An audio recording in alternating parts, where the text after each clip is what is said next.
Good morning student, आपकी इस online class में स्वागत है। हमारा जो टॉपिक चल रहा था चेंज ऑफ वॉइस, उसी को आगे जारी रखते हुए आगे बढ़ते हैं। प्रेजेंट के हमारे कंप्लीट हो चुके थे। आज शुरुआत करते हैं पास्ट से, और पास्ट में सबसे पहले है पास्ट इंडेफिनिट टेंस की वॉइस कैसे बने। Past indefinite tense, past indefinite tense की वॉइस कैसे बढ़ेगी। सबसे पहले हम फॉर्मेशन लिखते हैं पास्ट इंडेफिनिट के सिंपल सेंटेंस की। सिंपल सेंटेंस की फॉर्मेशन होती है सब्जेक्ट मिलेगा, वर्ब की दूसरी फॉर्म मिलेगी और ऑब्जेक्ट होगा। इस प्रकार से हमें ये तीन चीजें मिलेंगी सिंपल सेंटेंस में पास्ट इंडेफिनिट में। पैसिव वॉइस बढ़ाने का रूल क्या है, पहले भी आपको बता था। ऑब्जेक्ट को किस चीज में बदल देंगे, सब्जेक्ट में। ऑब्जेक्ट का ये ध्यान रखें, किसी भी प्रश्न को यहाँ पर तीसरी अवस्था मिलेगी, तीसरी को हमने पहले बदल दिया। जैसे मी होगा तो आई में बदल देंगे, यहाँ पर हिम होगा तो ही में बदल देंगे, हर होगा तो सी में बदल देंगे, दैट होगा तो दे में बदल देंगे, यू होगा तो यू में बदल देंगे, नाम होगा तो नाम ही देंगे। इस चीज का हमने ध्यान रखना है। सब्जेक्ट को किस चीज में बदल देंगे, ऑब्जेक्ट में। सब्जेक्ट ऑब्जेक्ट में कैसे बदलेगा, सब्जेक्ट में हमारे लिए किसी भी पर्सन की फर्स्ट सेकंड थर्ड पर्सन की पहली अवस्था होगी। आई होगा, वी होगा, यू होगा, दे होगा, ही होगा, इट होगा, नाम होगा। कैसे बदलेंगे, आई को मी में बदल देंगे, वी होगा तो अस में बदल देंगे, यू को यू में रखेंगे, ही को हिम में बदलेंगे, सी होगा तो हर में बदलेंगे, ते को दै में बदलेंगे, इट होगा तो इट में बदलेंगे। यदि नाम है तो नाम को नाम ही रखेंगे, नाम को हम और कोई नाम नहीं बदल सकते। ऑब्जेक्ट से पहले क्या आएगा, बाई। वर्ब की फॉर्म कौन सी होगी, तीसरी। ये पैसिव वॉइस में ध्यान रखें, हमेशा पैसिव वॉइस बनाते समय वर्ब की तीसरी फॉर्म होती है। और यहां पर क्या लगेगा, हेल्पिंग वर्ब। इस चीज की हमें जानकारी जरूरी है। यही हमें कौन सा टेंस का हक है और कौन से टेंस में बदल जाएगा। इसका रूल मैं आपको एक बार बताता हूं चार्ट के माध्यम से, इसको ध्यान से देखिए।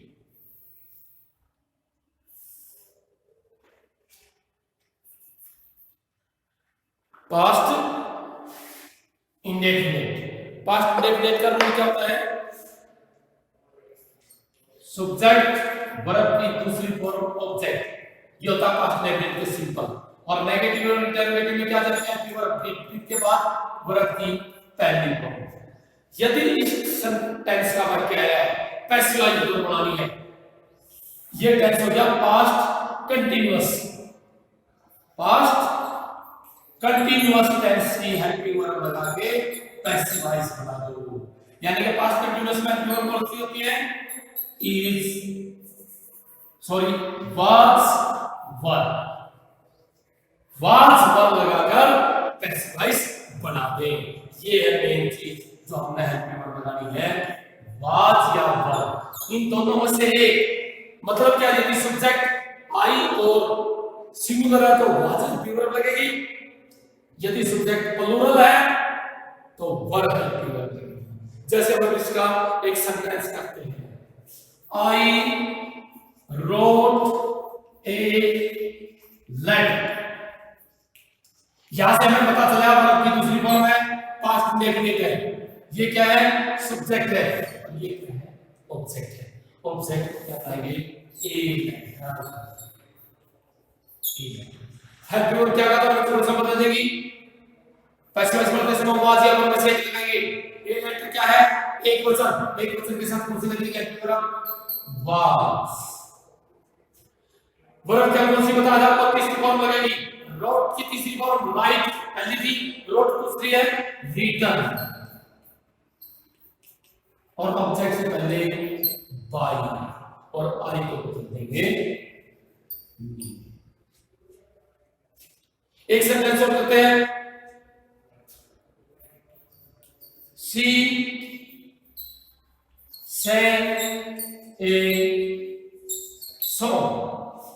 सब्जेक्ट वर्ब की दूसरी फॉर्म, यहां से पता चला हमें पास्ट डेफिनेट है और ऑब्जेक्ट, ऑब्जेक्ट को सब्जेक्ट बना देंगे। ए सॉन्ग सिंगुलर है, वही वाज है वर्ब लगेगी। वाज तीसरी फॉर्म सिंग sang sung, ऑब्जेक्ट से पहले बाय और सी को बदल देंगे हर में।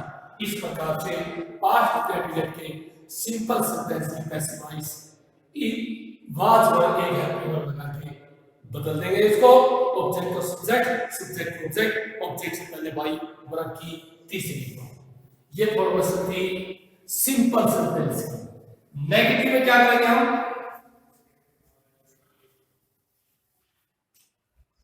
नेगेटिव सेंटेंस की फॉर्मेशन क्या होती है?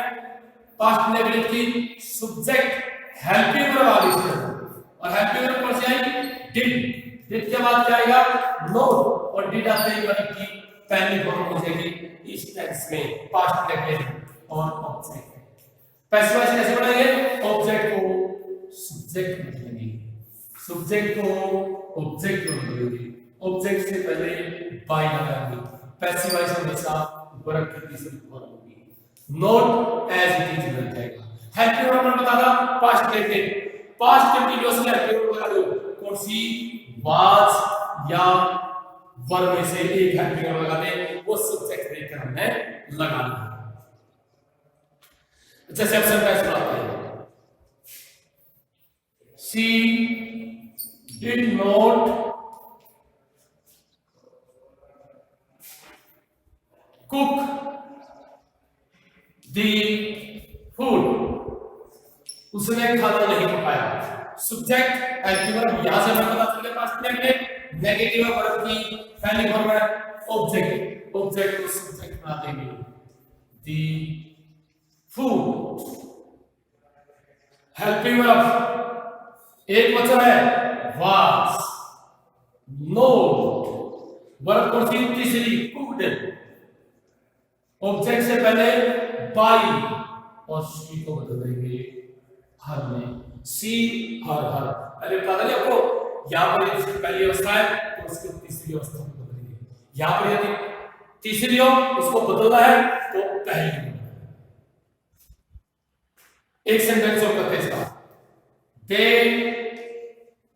Did not fly kites, they did not fly kites, subject helping verb did, पता चल गया हमने पास्ट नेगेटिव, नेगेटिव वर्ब की पहली फॉर्म ऑब्जेक्ट, ऑब्जेक्ट को सब्जेक्ट बना देंगे kites। देखिए आप kites प्लूरल बहुवचन है तो कौन सी हेल्पिंग वर्ब लगेगी? वन। नोट तीसरी फॉर्म फ्लाई की, फ्लाई फ्लू फ्रॉम, ऑब्जेक्ट से पहले बाय और दे को बदल दिया दे।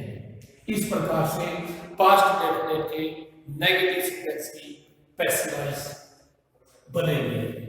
अब जो इंटरोगेटिव सेंटेंस बाकी रही, इंटरोगेटिव सेंटेंस की पैसिव वॉइस कैसे बनेगी वो हम बताते हैं आपको।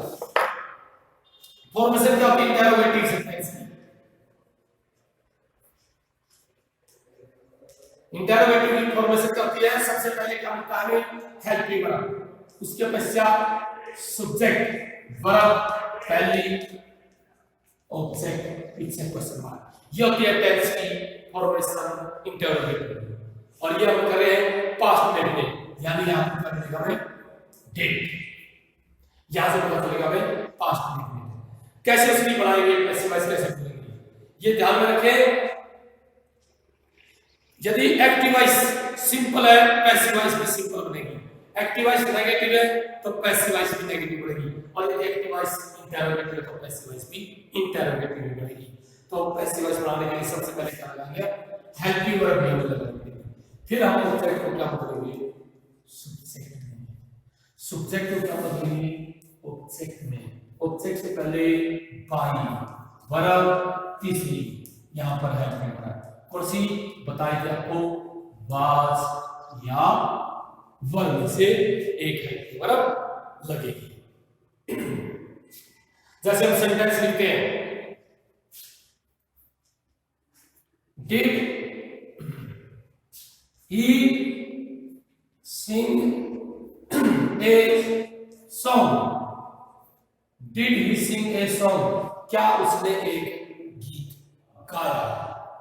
इंटरोगेटिव में हेल्पिंग वर्ब आ गई तो हमें पता चल गया इंटरोगेटिव और सेंटेंस का डिड है, पास्ट इंडेफिनिट का, पास्ट कंटीन्यूअस टेंस की हेल्पिंग वर्ब लगा के बना देंगे। उससे पहले क्या करेंगे, ऑब्जेक्ट को देखेंगे, हमें एक वचन बोल रहा है ए सॉन्ग ए गीत, एक वचन है तो बाद से शुरू करेंगे। अब ऑब्जेक्ट का subject was a song, verb की तीसरी फॉर्म सिंग्स एंड संग, ऑब्जेक्ट से पहले बाई और भी को बदल दिया हिम। इस प्रकार से इंटरप्रेट की पैसिव वॉइस बनेगी। एक सेंटेंस और करते हैं हम,